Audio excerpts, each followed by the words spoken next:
Am I the a-hole for kicking my wife and her daughter out of my house? I'm 32 years old, and my wife, Andy, is 34. We've been together for about 3 years, married for the last one. In general, Andy and I have a strong relationship. We get along well, share similar interests, and support each other's goals. However, there's been a persistent issue that complicates our life together. Andy's daughter, Carrie, who is 16 years old. Carrie is Andy's child from a previous marriage. Her biological father and Andy's ex-husband died tragically in a car accident 5 years ago. This loss obviously had a profound impact on Carrie, and understandably, she's been dealing with a lot of mixed emotions about her mother moving on and remarrying. When Andy and I first started dating, we proceeded cautiously. Andy was particularly mindful about introducing me to Carrie. She wanted to be certain that our relationship was stable and had long-term potential before bringing Carrie into the picture. When the introduction finally happened, Carrie was polite, but I could sense a resistance from her. Despite her cool exterior, I could tell she was sizing me up, testing whether I could be trusted or if I would just be another transient figure in her life. I respected her space and made it clear from the beginning that I was not trying to replace her father, but rather hoped to be another supportive adult in her life. As our relationship developed, Andy and I decided to get married. I was thrilled to start this new chapter with her, but I was also aware of how it might affect Carrie. After the wedding, I invited both Andy and Carrie to move into my house. Andy agreed enthusiastically, appreciating the stability and love I offered. Carrie, however, was less enthusiastic. Reluctantly, she moved in, given that she was only 15 at the time and didn't have much choice in the matter. This move marked the beginning of a series of troubling behaviors. Carrie began to act out significantly. She would intentionally break dishes, sometimes leaving sharp shards on the kitchen floor. She started throwing objects out of windows and on several occasions hurled insults at our neighbors. This pattern of behavior became more frequent, occurring about twice a week. I admit I have a short temper, and Carrie's actions often pushed me to my limits. Although I never physically punished her, there were times when I yelled at her to clean up her messes. I struggled to maintain my composure, feeling provoked by her defiance and destructive acts. The situation reached a breaking point last week. Andy and I returned home from a dinner date to discover Carrie in the garage, damaging my car. It was a shocking sight. She had slashed 2 tires and keyed deep scratches into the paint of my BMW X5, an expensive vehicle that I had worked hard to afford. Overcome with anger, I confronted Carrie harshly, calling her names I regretted almost immediately. Andy intervened, defending Carrie by suggesting that she was merely acting out due to her unresolved grief and complex feelings about our marriage. I was furious and felt that if Andy was condoning Carrie's behavior, perhaps they both should leave. The argument escalated quickly, and in the heat of the moment, I demanded that Carrie compensate for the damage or face legal consequences. This entire incident was recorded by a security camera I had installed in the garage for safety reasons. Andy argued against pursuing legal action, calling me heartless and insensitive to Carrie's emotional struggles. It was almost midnight when, consumed by anger and frustration, I told them both to pack their belongings and leave. They complied, and the house was left in a deafening silence. Reflecting on the incident now, I recognized that my response was overly harsh. The tension had been building for a long time, and while a confrontation might have been inevitable, the way it unfolded was regrettable. I could have approached the situation with more calmness and understanding. Currently, Andy and I are discussing the possibility of a divorce.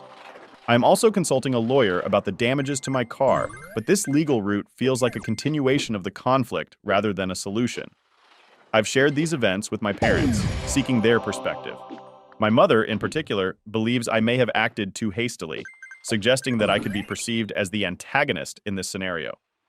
This ongoing conflict has left me deeply stressed and introspective about my actions and decisions. The prospect of losing my marriage and the contentious atmosphere it has created is troubling. I realize that moving forward, whatever decisions are made, will need careful consideration and a focus on healing rather than further discord. So Reddit, am I the a-hole? Now for the comments before reading the update. Not the a-hole. There's a difference between giving space and allowing someone to walk all over you. You gave them space and drew a line. If your wife had any respect for you or your marriage, she would have handled it before it got to this point. The kid needs therapy, but things like that don't fly in the real world. Better a civil court case versus charges being pressed. You can't see your own family as the girl is only 16. She can't be liable at first. It's going to fall back on her guardian, the mother, as they are married. You're basically suing yourself. So there really is already a lot of questions about suing a 16-year-old. I don't know if I still want to do that, but I will try to explain it to you guys. I live in Central Europe, and law in my country says that after the age of 15, you can be held accountable for your actions legally. You can't be sent into prison, but you aren't treated like a minor either. So yes, I could sue a 16-year-old. My wife had a prenup and I didn't share money. So after the divorce, if it actually happens, we should get settled pretty easily. So I won't be seeing her or even myself. I don't know that if I sue Carrie, her mother will end up being the one who has to pay for the damage. I haven't talked to the lawyer yet. Well, you're definitely not the a-hole for kicking out a child that has destroyed your things. Her mother is definitely a huge hole for letting her get away with acting out like this. I understand wanting to be supportive of your daughter who lost her father, but holy crap. B, not getting your child counseling the minute she could after her father died. Most emotional trauma will not fix itself. If you do take her to court, I definitely suggest you say something to the judge, if you're able to do that. I don't know how that stuff works, but it would be a good idea if she had a court-mandated therapy. I wish you luck, and I hope everything turns out okay for you. Now for the update. Update. Hey everyone, I've gotten a lot of messages from you guys asking for an update on how things have been going. So, I wanted to take a moment to fill you all in. It's been a few weeks since everything blew up, and there's quite a bit to share. First off, a lot has happened since the incident, and I've had some really important conversations and made some tough decisions. One of the biggest was a sit-down I had with my wife. She was really hoping we could work things out and give our marriage another shot. I spent a lot of time thinking about what she said, trying to weigh everything carefully. But in the end, after a lot of soul-searching, I told her that I think it's best for us to go our separate ways. I asked for a divorce. It was one of the hardest things I've ever had to do because, despite everything, I still love her. The decision wasn't made lightly. Reflecting on the past year, I realized just how much stress and turmoil I had gone through. It was easily the most challenging and draining period of my life, and it took a significant toll on my mental health and overall well-being. After everything, I knew I had to prioritize my own happiness and health. This decision wasn't just tough on me. It was really hard for my wife, Andy, too. But after our conversation, I think she understood where I was coming from. We both agreed that this would also be the best thing for our daughter, Carrie. I emphasized how important it was for Carrie to get some professional help during this time, and thankfully, Andy agreed. Carrie has since started seeing a therapist, which has been a positive step for her. Just last week, we took the legal steps to finalize our decision. We went to a lawyer's office and signed the divorce papers.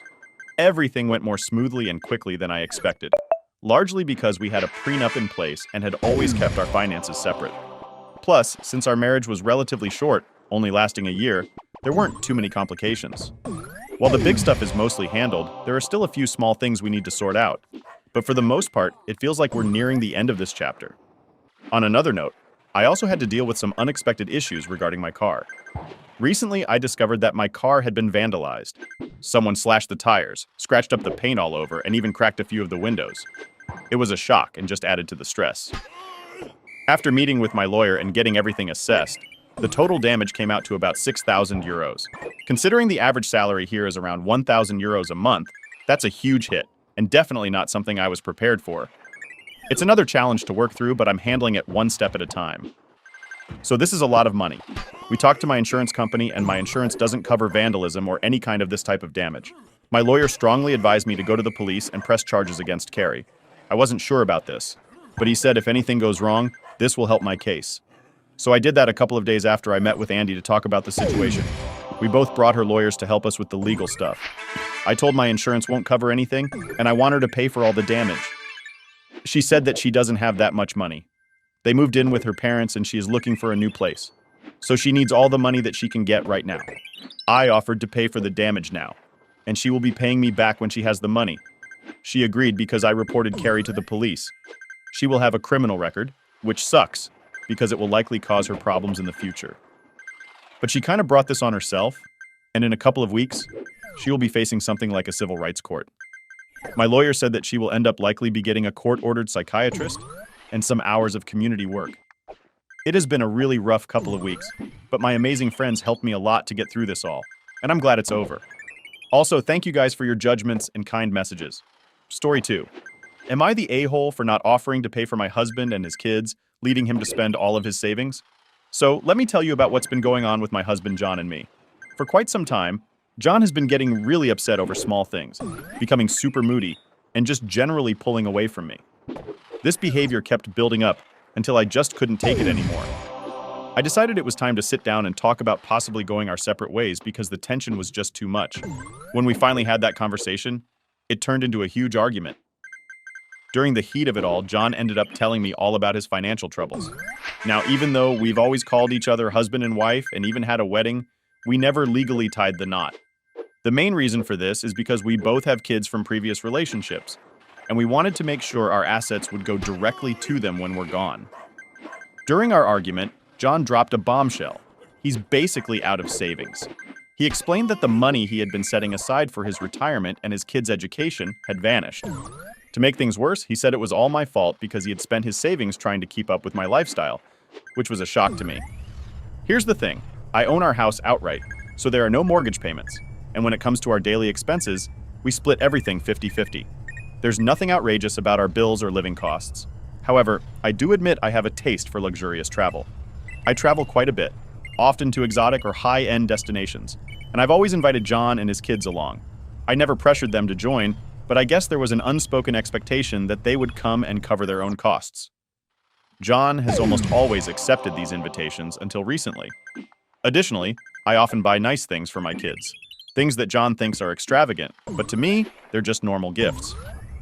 Feeling the need to do the same for his own children, John felt pushed to match what I provided for my kids. According to him, this pressure led to his savings disappearing rapidly.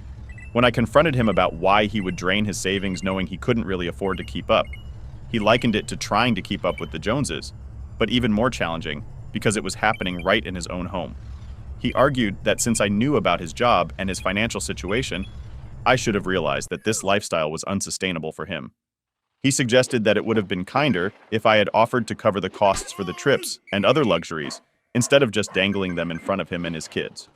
Reflecting on this, I can see that maybe I should have been more aware that his level of spending was unrealistic for his income. I wasn't intentionally ignoring his financial limits. It just didn't cross my mind at the time. However, I still believe that it wasn't my responsibility to manage his finances. We had both agreed from the start to keep our financial lives separate, which in my mind meant that we were each responsible for our own expenses. So this situation has really made me rethink how we communicate about money, and perhaps how we might need to adjust our approach to finances and lifestyle choices in the future. Edit. We do not live in a state with common law marriage, even though I think you are right, of course, with having separate finances. And that's what you agreed upon. Maybe just a little bit more consideration for your partner.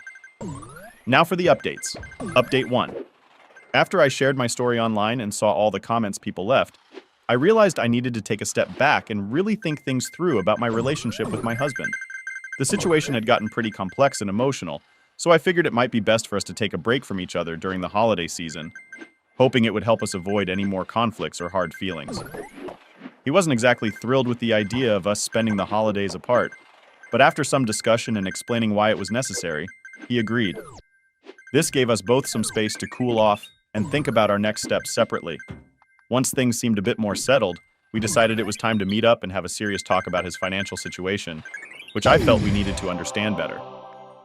During this conversation, some pretty big revelations came out. He confessed that he had actually lost his job earlier in the year and hadn't told me about it. Instead, he pretended to still be working for over 4 months, which was a shock to me. He managed to get a new job in October, but during those months without steady work, he was only receiving a small amount of money from unemployment benefits. Because he didn't want to let on that something was wrong, he started putting all his expenses on his credit cards to cover the gap. Unfortunately, his new job doesn't pay as much as his old one, so now he's struggling just to make the minimum payments on his credit card debt, which has grown significantly. I couldn't help but feel that if he had just opened up to me about these issues when they first started, maybe we could have avoided some of this financial disaster. We might have been able to work together to find solutions or make adjustments to our spending to lessen the impact. But now, I find myself struggling to trust him. I can't trust him to be responsible with money, and I can't trust him to be open with me about important things happening in his life. The foundation of trust we had is severely shaken, and I'm not sure how we could go back to how things were before all this came to light. Furthermore, because he doesn't have another place to live right now, we've agreed that he can store his belongings in my garage until he finds a more stable situation. This arrangement makes it difficult for me to completely cut ties and move on as cleanly as I would like. There's still this physical reminder of our connection, and it complicates the process of truly ending things. But despite these logistical entanglements, I've come to accept that for the most part, our relationship is effectively over. The trust issues and financial deceit are too significant for me to overlook, and they overshadow any good times we might have had. It's a tough realization to come to, especially considering all the years we've spent together, but I believe it's the right decision for my well-being. Moving forward, I need to focus on healing and reestablishing a sense of stability and trust in my life. Update 2. For those who haven't caught up with my previous updates, you can find all the juicy details under my username. There have been 2 big posts that explain a lot of what's been going on. Last time I posted, someone suggested a really practical idea about renting a storage unit to store my ex's stuff for a few months. I thought it was a great way to handle things without too much drama.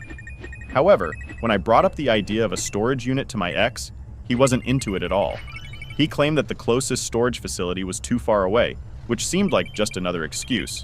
The real kicker was that I couldn't even rent a unit in his name without his okay, which he wasn't giving. Feeling stuck and a bit frustrated, I decided to seek some legal advice to figure out what my options were. I talked to a friend of mine who happens to be a lawyer. After explaining the situation, he helped me draft a formal notice. This notice explained to my ex that he had exactly 30 days to come and collect his belongings. If he didn't pick them up within that time frame, I would have to dispose of them as I saw fit. It was a tough step, but it seemed like the only way to move things forward. The 30 days came and went, and guess what? My ex only picked up a handful of items. With the deadline passed and most of his stuff still at my place, I made the decision to contact his ex-wife. I thought maybe she or their kids might want to salvage anything before I cleared it all out. It turns out, they were completely in the dark about our breakup. My ex had been feeding them a story that I was sick, and then that he was sick with COVID, which was why they hadn't been over to our place. I wasn't surprised by more lies at this point. I ended up telling her everything that had happened, including the financial troubles and our separation. She was really upset, especially when she learned about the issues surrounding their kids' education funds, which were supposed to be secured as part of their divorce agreement. Thankfully, the kids came over, picked through their dad's stuff, and took what they wanted. After that, I arranged for a charity to come and collect the rest. With all of his belongings finally out of my house, I felt a massive weight lift off my shoulders. I've since changed the locks and blocked his number on my phone. There's no good reason to keep any lines of communication open with him anymore. This is likely the last update I'll post about this whole ordeal. This experience has taught me a valuable lesson about transparency and honesty, especially regarding financial matters in a relationship. My ex's willingness to lie and hide the truth makes me wonder what else he might have been concealing. Moving forward, I'll definitely be more vigilant about ensuring financial clarity and honesty in any future relationships. Protecting myself and my children from further harm was my top priority, and I feel relieved and grateful that I've managed to do just that. It's been a rough journey, but I'm looking forward to a fresh start and a drama-free future. Update 3. No one said that that would be my last update. It's not only really necessary for me to make another, but now I'm kind of using this as a form of journaling, which I've found cathartic. The previous posts are all under my username. I only had one run-in with my ex since the last incident. He came to my house. I only spoke to him through the camera. He asked about getting his things. I told him that I had already got rid of everything as I had warned him, but that his kids had taken some things. I also told him he needed to leave and did not come back. Surprisingly, he didn't make a big fuss about it. He just said okay and that he was sorry for bothering me before he left. But he did look very tired, so maybe that's why I have not seen him since. And apparently his ex and his kids haven't heard from him in all this time either. This update had more to do with them than my ex. Actually, his ex contacted me to ask about him. She wanted to know if I had heard from him or had his new contact information. His phone is apparently no longer in service. I told her how I hadn't had any contact with his since the aforementioned visit. She also asked if she and I could meet up for coffee and talk. I declined because honestly, I couldn't think of a reason for us to meet up, though I did offer to pass on any information about him if I heard anything. She apparently wanted to talk to me about helping her pay for her eldest child's, who is now a senior in high school education next year. She also subtly implied that there was some fault on my part for their lack of funds. I rather cowardly told her I would think about it and ended the call. To be honest, I feel like it's an unfair position. She's putting me in, the main reason being that her children don't seem to care for me. We got along all right while I was with their dad. However, since I ended things with him, it has been complete silence from them. He did try to reach out to them to see if they were okay. They never responded. Even when they came over to get their things, they ignored me and my youngest. However, I did get a message after the call with her mom about how she missed me. The timing, though, just makes it seem sort of like manipulation to get money out of me. Edit. I have since blocked all of them. Story 3. My 36 female husband, 35 male, lied to me about a trip. How can I ever trust him again? We have been together over 5 years and married for 4 months. We also have an infant daughter. His good friend is getting married, and he's sort of casually mentioned the bachelor party a couple of months ago.